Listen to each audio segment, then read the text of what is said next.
Hey everybody, and welcome to Unlimited Commander.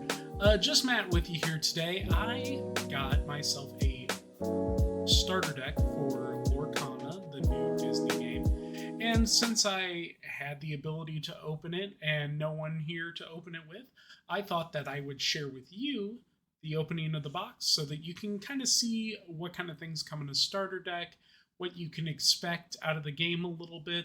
We're not going to get too deep into things, just something so that you have an idea of what the product is. First, I'm going to note real quick that the Lorcana starter decks start at about $16. I know that there are tremendous markups going on right now because the set is currently out of print at my local shop. The only reason I was able to purchase one was because they are limiting the buying of starter decks to one per customer per day. So they weren't quite out of the starter decks that they had, which kind of wasn't great for me because I wanted more, but also was good because it wouldn't have been there if they hadn't done that. So know that at $16 US, you should think about whether or not you want to pay markups on that past that. I think that it might be good to wait until the reprint of the first set comes out, but currently they're expecting that unlimited run to start maybe by the end of this year or the beginning of the next one. So if you're just not patient enough to wait, do what you need to do. But let's go ahead and get into the box opening. I will be right back on screen so that you can see what's going on. And we are back. As you can see, I have our Lorcana thing here.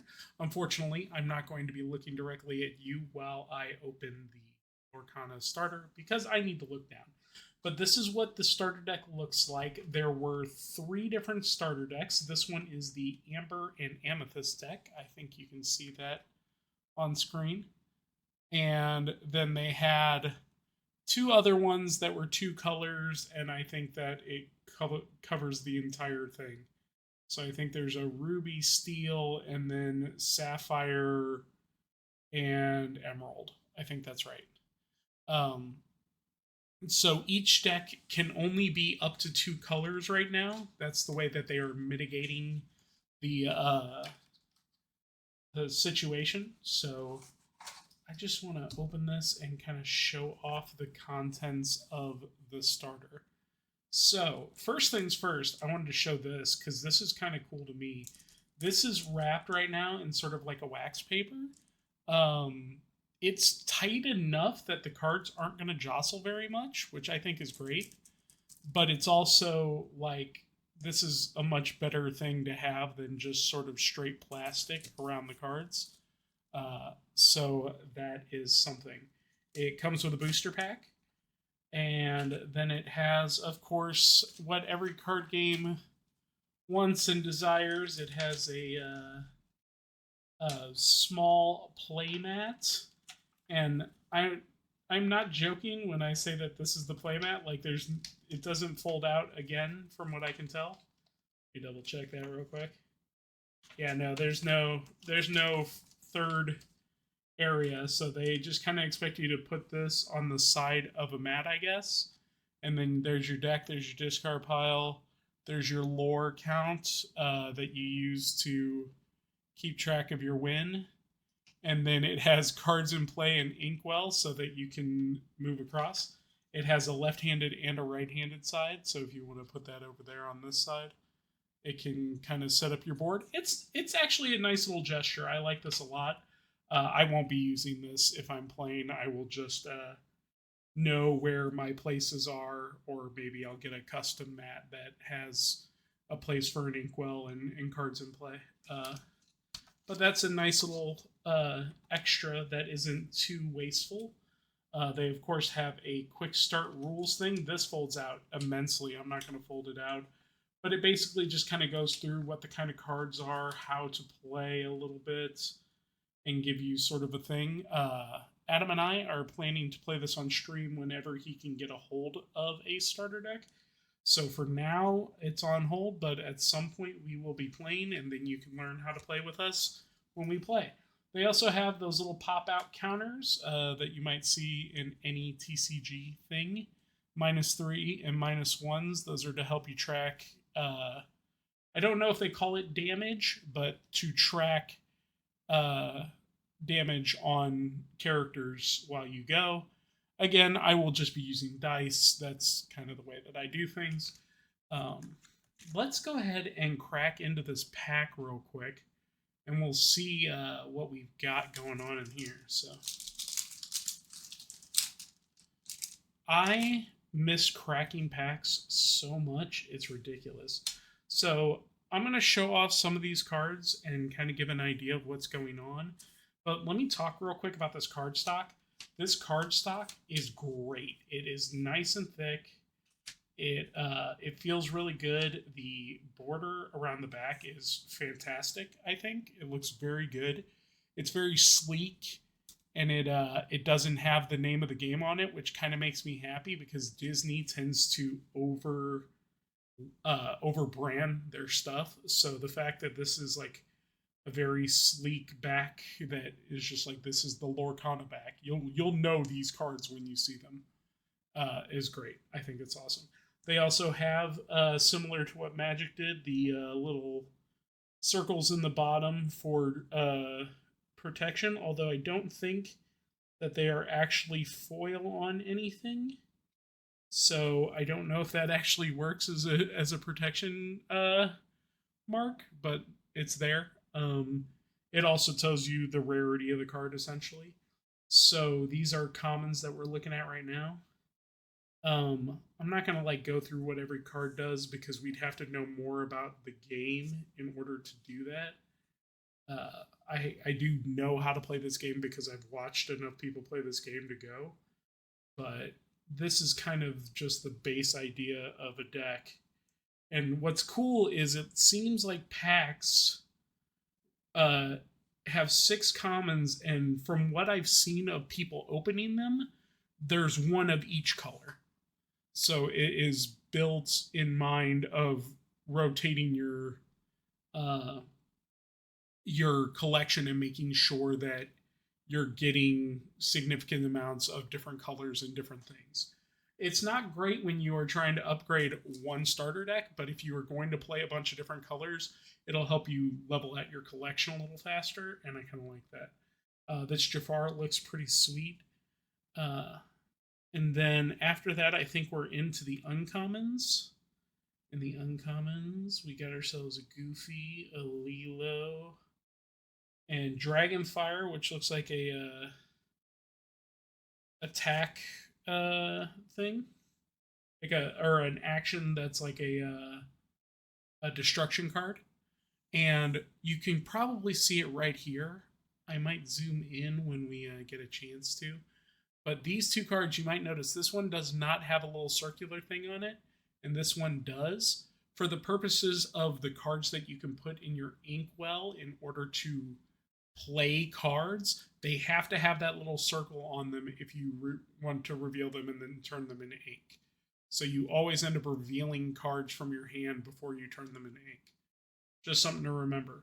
So Dragonfire is a really good card, but the trade-off for this really good card is that if you can't use it for resources if you want to.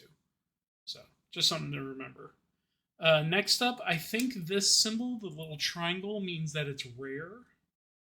This is a rare that is okay. It seems all right. It's a lantern from Rapunzel. We got Hans. Hans has another special thing here. I don't know what the different symbols mean right now, so I can't tell you, but it's a different rarity of some sort. Hans also seems pretty good. I don't know how exactly it works. I also ended up with a foil version of a card that we had gotten earlier. And so my foil is a common. The foils in this game, I don't know if I can catch this in the light, but it is like very minimalized foil. Like right, the whole card is not foiled. It's only foiled across the image. And I think it's on the whole image, although Abu there might not be foiled. but it doesn't feel bad. The card stock is still holding strong.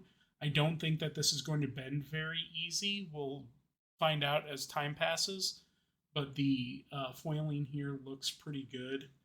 And even though it's sort of minimalist, I think that these are going to work out pretty well.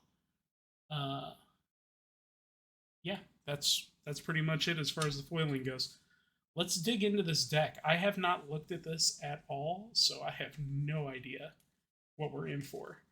But I do know, like, sort of the vague ideas of decks, and it looks like the Amber Amethyst deck has some like recursion elements, as you might expect from a black deck in Magic, and Amber seems to be sort of an aggro color, so you play good creatures and then you find ways of bringing them back as they go. So I'm not going to spend too much time on what the cards do. I know that each deck has 2 foils in it. We're about to show those off here in one moment. But there's Ariel on human legs, which is hilarious. She can't sing songs because she's mute. We got Moana and Mickey Mouse here. Here are our foils, and I'll try to show these foils. These are a little more flashy than the Abuas, but yeah, you can see that the foiling really touches everything. But everything is very flat on the card itself, and the card front doesn't feel any different than the card front on here. And that's a huge thing for me in card games. Like, I do really bad when the textures are different. So the fact that these are like full texture, like flat, the same way that everything else is really good. I also got this Mickey Mouse who has little things on him. That's very cool. All right, and I think those are the only 2 like foils. So everything else in the deck is going to be pretty quick to go through. We got Cinderella, Hades. I did not know that that was the name of that chicken. Uh, we've got Maximus from Rapunzel. 3 copies of Mickey Mouse, True Friend. Always a fun one. Minnie Mouse being a mainstay character. Stitch, who is just a quick 2/2 for 1, so just a nice bear, I guess. This version's Game of the Bear. Songs are their own type of card, which is kind of cool. They give you the ability to do stuff and pay for it without spending ink. You can pay for it in a different way, so that's kind of cool. Um, oh, it looks like we got something to lower your opponent's strength to make it so that they do less damage. You remove 3 damage from our characters. Here's some of that recursion I was talking about. Part of your world lets you return a character from your discard to your hand so that you can play it later. It's also got some healing in it. Dinglehopper, which it's okay. This card I saw somebody play and is very, very cool. Dr. Facilier, it's a 7 cost, but it has shift 5, which means you can pay 5 instead if you put it on top of a Dr. Facilier that's already on the board. So it kind of like lets you level up your character into something better. And then whenever one of your other characters is banished in a challenge, you may return that card to your hand. Banish is like this game's version of destroyed, like sent to the discard pile. So your opponent banishes something through damage or whatever, and then you can just pick it up, put it back in your hand. So you can kind of keep circling those kind of things. And they put in 2 copies of the smaller Facilier so that you have something to pop on top of it. So you can see this is a 0/4. It has Challenger 2. We'll talk about what that means later. But it's just like sort of a moderate card. But the fact that it can turn into a bigger version is pretty cool. It looks like we got Flotsam and Jetsam. This deck already had 2 Jafars, so if I want to throw a 3rd Jafar in, my pack is going to allow me to do that. Here's Jetsam doing the other thing. Uh, I have 3 magic brooms to go with the Mickey. The Mickey makes brooms cheaper, I think. Yeah, you pay 1 less ink to play brooms, so we can get these tutus out for 1. And when they do that, they shuffle cards into a deck. So again, recursion, but also a way to keep your opponent from recurring by throwing it into their deck. Uh, Maleficent, who apparently lets us draw cards. I'm so sorry, y'all. I'm trying to keep this on screen, but got a lot going on. Olaf, just a plain regular creature. Pascal, I saw do work. So evasive in this game is the name of the mechanic that is like evasion in Magic, so like a flying or a shadow type thing. Basically, characters with evasion can only be challenged by characters with evasive. So it makes it so that you have something that your opponent can't really mess with unless they're also playing something. So Pascal has that if you have another character in play. So I saw some people just win games with Pascal because people weren't challenging hard enough on the bigger creatures. Rafiki here has Rush, which is apparently like haste. They can challenge on the turn that they are played. Sven is just a beefy 5/7. It's very nice. Wardrobe, again, just another solid character, a 3/4. Yzma from Emperor's New Groove. Whenever you look at the card, put it either. Okay, so it lets you scry if you do stuff. If you're a Magic player and you know what scry means, lets you look at a top card of your deck and you can either leave it on top or put it on bottom. And then another song, Friends on the Other Side, which just lets you draw 2 cards. Now, paying 3 mana to draw 2 cards is fine. Like, that's divination in Magic. That's something that people will do all the time. But the fact that it's a song and you can tap a creature that has 3 or more casting cost and then you can play it for free makes it so that you can basically get like a Yu-Gi-Oh player would call a Pot of Greed. It's just a really nice draw spell. I really like the way this deck kind of looks. I want to augment it, and I might augment after we get a chance to play, but I want to play at least 1 game where I'm playing the flat starter. But we got a couple of cool cards in our pack, so there's a way for me to upgrade this a little bit. And that's about it for what we get out of the starter deck. I want to say that from what we saw of cards right now, so far, quality wise, I really like the quality of the cards. I really like the quality of the card stock. The art looks pretty good, and the foils are flat, which to me is a good thing. People can kind of take it or leave it, but they do shine. And if you're all you're looking for is some shinies, you got some shinies. The only thing that I would say has been a trip up from what I've seen of Lorcana based off of things that I've watched and all this stuff is really that they completely underestimated the high sales numbers of this set because they really should have had an unlimited print run going like 3 weeks into selling stuff because Disney should have known that Disney was going to sell out of a Disney product. I'm sure that it happens literally all the time. So the fact that it's going to take a little while to get new cards or get more cards of this set is pretty wild to me. I'm hoping that it comes sooner than they think it's going to.